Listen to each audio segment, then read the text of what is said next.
les États-Unis sont menacés d'une nouvelle guerre sécessionniste. Les sécessionnistes texans sont hardis. On peut facilement trouver ces derniers temps des titres tout aussi sensationnels de l'infosphère américaine. Les émotions sont exacerbées par un conflit progressif entre le gouvernement fédéral américain et l'État du Texas sur les méthodes visant à protéger la frontière sud du pays contre un afflux croissant d'immigrants sans papier.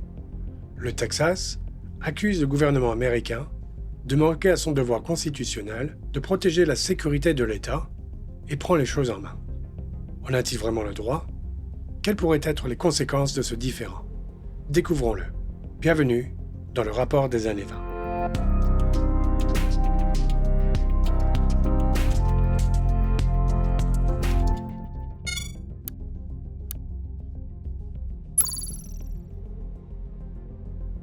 La frontière entre les États-Unis et le Mexique s'étend sur plus de 3100 km. La frontière terrestre s'étend sur plus d'un millier de kilomètres, protégée par plusieurs centaines de kilomètres de clôtures, barrières et murs, dont ceux érigés sur Donald Trump. Les 2/3 de la frontière sont constitués par le fleuve Rio Grande, qui sépare le Mexique de l'État du Texas. C'est par ce fleuve que la plupart des immigrants entrent aux États-Unis. Beaucoup d'entre eux restent. En 2021, le Pew Research Center a révélé que le Texas était le deuxième État le plus peuplé après la Californie en immigrants sans papier. Ils étaient plus de 1,5 million. Il n'est donc pas difficile de deviner que lorsque la crise de l'immigration s'est aggravée ces dernières années, c'est le Texas qui est devenu l'un des États les plus durement touchés. Pendant ce temps, l'ampleur de la vague migratoire continue de croître. En 2016, alors que Donald Trump était en lice pour la présidence, il avait promis de construire un mur. Ainsi, la question de l'immigration clandestine est devenue l'un des thèmes centraux de la campagne électorale. Cependant, le milieu de la deuxième décennie du XXIe siècle n'a pas été le point culminant de la crise de l'immigration aux États-Unis. En fait, c'était plutôt l'opposé. De nouvelles tentatives de franchissement illégal de la frontière ont été enregistrées par les services américains au début des années 2000. Le tournant a été la crise financière de 2008 et ses conséquences sur l'économie américaine. Les États-Unis n'étaient plus une destination migratoire aussi attractive et les données de la Border Patrol le montrent clairement. Lorsque Trump est arrivé au pouvoir, le nombre de tentatives de franchissement illégal des frontières était inférieur à 50 000 par mois. Au cours des premiers mois de sa présidence, ce chiffre a encore baissé. Peut-être que les annonces de la construction du mur et d'autres solutions proposées par Trump ont atteint les immigrants potentiels. Mais le taux de chômage record et les pressions migratoires croissantes dans les pays comme le Salvador, le Guatemala et le Honduras ont provoqué un renversement de tendance. En 2018 et 2019, le nombre de passages illégaux des frontières a recommencé à augmenter rapidement. Cette tendance n'a été stoppée que par la pandémie. L'incertitude économique, l'anxiété face à la propagation de la maladie et la peur de nouvelles restrictions ont commencé à limiter efficacement le flux de nouveaux immigrants. Dans le même temps, Joe Biden remporte les élections de 2020. Au cours de la campagne électorale, il a critiqué certains éléments de la politique migratoire de Trump, comme la séparation des parents et des enfants, ou le fait de forcer les demandeurs d'asile à rester au Mexique jusqu'à ce que leurs demandes soient traitées. Il a soutenu qu'il s'agissait de comportements inhumains. C'est pourquoi, dès les premières semaines de sa présidence, Biden a interrompu la construction du Grand Mur et suspendu le régime controversé du maintien au Mexique, ce qui a pendant conduit à une bataille judiciaire de plusieurs années. Biden a cependant maintenu les restrictions mises en place au moment de la pandémie, permettant l'expulsion immédiate des immigrants sans papier pour des raisons de sécurité sanitaire. Celles-ci n'ont été levées qu'en mai 2023. C'est une bonne indication du défi auquel le gouvernement Biden a été confronté. D'une part, les promesses du président ont fait naître l'attente d'une politique d'immigration plus humaine.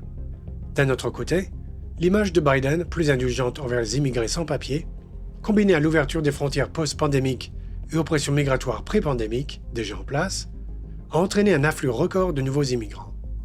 Face à une crise de l'ampleur, le gouvernement Biden n'avait pas de solution adéquate. C'était de l'eau au moulin pour les républicains. Ceux-ci ont rapidement critiqué les actions du nouveau gouvernement, le gouverneur républicain du Texas, Greg Abbott, étant apparu au premier plan. Il décide rapidement de prendre les choses en main. En mars 2021, moins de 2 mois après l'investiture du président Biden, Abbott a annoncé le lancement de l'opération Lone Star. En conséquence, la Garde nationale du Texas a été chargée de garder la frontière et de détenir les immigrants. Les premières barrières flottantes apparaissent sur le Rio Grande. Le gouverneur a également annoncé la construction de barrières terrestres, principalement des fils barbelés. Les enchevêtrements ont été érigés sur des terrains appartenant à l'État, ainsi que sur des parcelles privées, avec le consentement des propriétaires. Abbott a également lancé une campagne visant à envoyer les immigrants en attente de demande d'asile par bus à l'intérieur du pays vers les grandes villes dirigées par les démocrates comme New York, Chicago ou la capitale, Washington. L'objectif était simple, que les habitants de ces villes et leurs autorités ressentent également le poids de la crise de l'immigration. Cela a mis encore plus de pression sur le gouvernement Biden. Pourtant, le Lone Star est devenu une cible fréquente de critiques, principalement de la part des organisations humanitaires. Ils ont souligné que les barrières érigées, tant flottantes que terrestres, rendent difficile la traversée du fleuve, dangereux pour les migrants, et limitent la capacité des gardes-frontières à aider les personnes en danger. Ils ont laissé entendre que ces personnes avaient le droit de demander l'asile. Entre-temps, en raison des obstacles érigés, les migrants étaient souvent en danger de mort. Le risque de noyade lors de la traversée du Rio Grande augmentait. En conséquence, les gardes-frontières, qui sont l'organe exécutif du gouvernement fédéral, ont à plusieurs reprises éliminé les enchevêtrements et éliminé les obstacles érigés par la Garde nationale du Texas pour apporter des secours. Nous arrivons ici au nœud du débat. À ce sujet, en octobre 2023, le Texas a poursuivi le gouvernement fédéral, affirmant que les agents de patrouille frontalière détruisaient non seulement les propriétés du Texas, mais nuisaient également à la capacité de l'État à dissuader les tentatives de franchissement illégal de la frontière. Qu'a décidé le tribunal ? Initialement, il avait ordonné à la patrouille frontalière de s'abstenir temporairement de détruire les barrières, mais fin novembre, il a rendu une décision défavorable au Texas. L'affaire a été portée devant une autre instance et, début décembre, la Cour d'appel a de nouveau interdit la destruction des barrières jusqu'à ce que l'affaire soit examinée. Cependant, le conflit ne s'est pas arrêté là. Fin décembre, le gouverneur Abbott a promulgué un projet de loi introduisant la capacité de la police à arrêter les personnes soupçonnées de franchir illégalement la frontière dans tout l'État. La nouvelle loi permet également aux juges de prononcer une expulsion immédiate. Le gouvernement fédéral a de nouveau réagi. Le gouvernement Biden a déclaré la loi inconstitutionnelle et a porté l'affaire devant les tribunaux. Nous nous tournons ici vers des événements très actuels, car à peine 2 semaines plus tard, après que l'affaire ait été portée devant les tribunaux, le 12 janvier 2024, un incident critique s'est produit. Une femme et ses 2 enfants se noient dans le Rio Grande.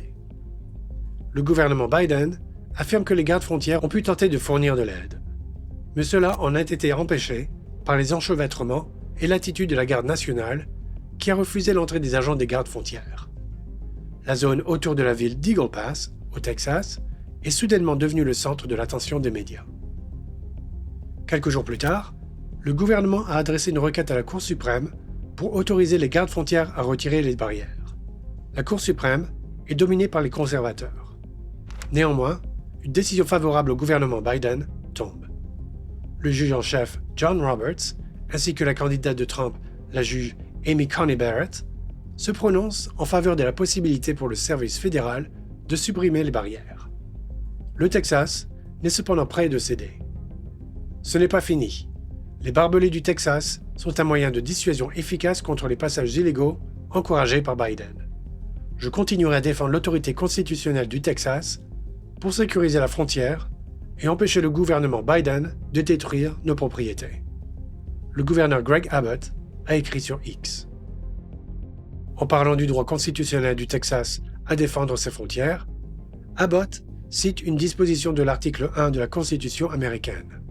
Aucun État ne peut, sans le consentement du Congrès, conclure un accord ou un pacte avec un autre État ou avec un pays étranger, ou s'engager dans la guerre, à moins d'être réellement envahi, ou en cas de danger imminent qui ne permet aucun retard.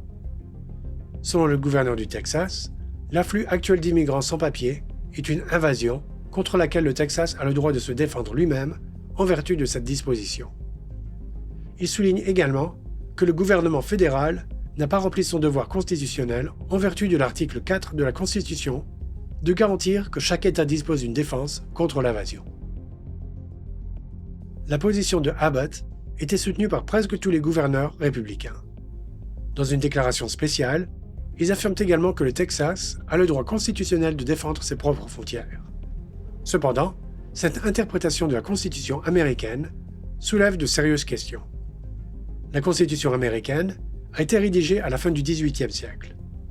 Le nouvel État disposait d'une petite armée chargée de protéger une frontière terrestre de plus de 2000 km. Il semblait donc logique de permettre aux milices étatiques de se défendre avant que l'armée régulière puisse réagir. Néanmoins, il ressort clairement de cette hypothèse que les forces étatiques étaient destinées à compléter et non à remplacer les forces fédérales.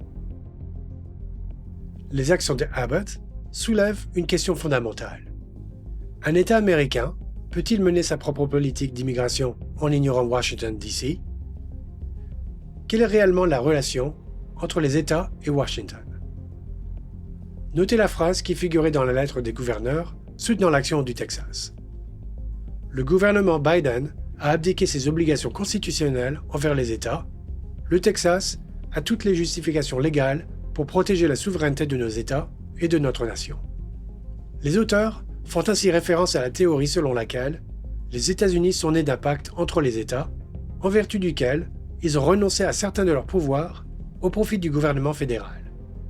La conséquence d'une telle hypothèse serait que n'importe lequel des États pourrait quitter ce pacte si le gouvernement fédéral violait les termes de l'accord. Sans surprise, c'est cette théorie qui a servi aux États du Sud pour déclarer leur sécession au XIXe siècle.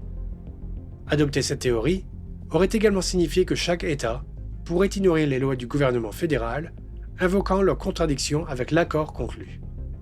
Avant la guerre civile, ce concept était extrêmement populaire et était appelé annulation. Les arguments avancés par le Texas font écho à la théorie de l'annulation et à l'hypothèse selon laquelle ce qui lie les États en un seul État est uniquement un accord conclu. L'histoire du Texas renforce la conviction de certains habitants que tel est effectivement le cas. En 1836, le Texas a fait sécession du Mexique lors d'une rébellion connue sous le nom de Révolution texane. La République du Texas a été créée et 9 ans plus tard, elle a été incorporée aux États-Unis en tant qu'État. L'annexion a été précédée de négociations entre le gouvernement américain et le gouvernement de la République indépendante. La possibilité d'une sécession du Texas, connue sous le nom de Texit, est parfois évoquée par les politiciens conservateurs de l'État. En 2022, les républicains du Texas ont proposé un référendum au cours duquel les citoyens de l'État décideraient s'ils devaient devenir un État indépendant. Il a même été proposé d'organiser un référendum à l'occasion des élections de 2024. Une telle initiative supposerait qu'il existe une voie légale permettant au Texas de quitter l'Union. Cependant, la Cour suprême a tranché la question d'une éventuelle sécession pacifique du Texas au XIXe siècle. En 1869, dans l'affaire Texas contre White, les juges ont statué qu'en adhérant à l'Union, le Texas était entré dans une union indissoluble. Le juge Simon Chase a écrit « L'union entre le Texas et les autres États était aussi complète, aussi perpétuelle et aussi indissoluble que l'union entre les États d'origine. Il n'y avait aucune place pour un réexamen ou une révocation, sauf par révolution ou par consentement des autres États. Et puisque la révolution est elle-même illégale, la seule porte d'entrée restante serait le consentement de tous les États. » Le juge conservateur Antonin Scalia a déclaré un jour « Si la guerre civile a résolu une question constitutionnelle, c'est bien celle de l'absence de droit de sécession. » Paraphrasant le discours inaugural du président Abraham Lincoln, l'union de ces États est perpétuelle, selon la Constitution. Les États-Unis ne forment pas un pacte, mais sont un pays uni par un tissu national. Le Texas ne peut donc pas se déclarer pacifiquement et légalement un État indépendant. La théorie de l'annulation, qui suppose qu'un État pourrait ignorer les politiques gouvernementales de Washington s'il est jugé inconstitutionnel, a été démystifiée avant même la guerre civile. la décision de la Cour suprême dans l'affaire Arizona contre États-Unis ne laisse aucune illusion sur le fait que la politique d'immigration et son application relèvent de l'autorité du gouvernement fédéral. Même prouver que le nombre sans précédent d'immigrants sans papier tentant de traverser la frontière constitue effectivement une invasion au sens de la loi américaine pourrait s'avérer difficile. Il semble donc probable que tout litige se terminera au désavantage du Texas. Alors, quel est le but des actions du gouvernement Abbott? Outre l'évidence, il cherche des moyens de protéger la frontière et de réduire l'afflux de nouveaux immigrants par tous les moyens disponibles, mais il peut y avoir aussi un objectif politique. La crise de l'immigration pose un très sérieux problème d'image au gouvernement Biden. Les sondages montrent que les électeurs font davantage confiance à Trump en matière d'immigration. Pour les républicains, cela pourrait constituer un excellent carburant politique pour la prochaine campagne électorale. Abbott pourrait donc jouer sur l'escalade des tensions actuelles entre le gouvernement fédéral et le Texas pour que le sujet soit encore plus médiatisé. On s'attend à ce que les Américains voient que c'est le gouverneur républicain qui n'hésite pas à prendre des mesures sévères, alors que le gouvernement Biden affaiblit en réalité la sécurité aux frontières. Dans le même temps, la réforme du droit de l'immigration est débattue au Congrès américain. Les changements dans ce domaine sont devenus une condition préalable républicaine à l'adoption d'un autre paquet permettant de financer l'aide à l'Ukraine en difficulté. Les changements dans ce domaine sont devenus une condition préalable républicaine à l'adoption d'un autre paquet permettant de financer l'aide à l'Ukraine en difficulté. Les négociations entre les deux partis au Sénat durent depuis des semaines, et nous devrions en connaître l'issue prochainement. Toutefois, les membres du Congrès républicain ont déjà annoncé qu'ils ne soutiendraient pas l'accord du Sénat et appellent les démocrates à faire des concessions encore plus importantes. Donald Trump, quant à lui, affirme qu'il fera tout pour empêcher l'entrée en vigueur de l'accord et qu'il gérera lui-même la crise une fois devenu président. L'objectif semble similaire. Une crise migratoire prolongée jouera contre Biden. Le conflit entre le Texas et le gouvernement fédéral pourrait se poursuivre jusqu'aux élections de novembre. Mais cela n'entraînera pas une déclaration d'indépendance du Texas, ni une nouvelle guerre de sécession. Au contraire, le conflit sera une source de tension politique supplémentaire à l'échelle nationale. Cela crée également des conditions idéales pour la désinformation et les tentatives de la Fédération de Russie et d'autres acteurs étatiques de déstabiliser la situation aux États-Unis.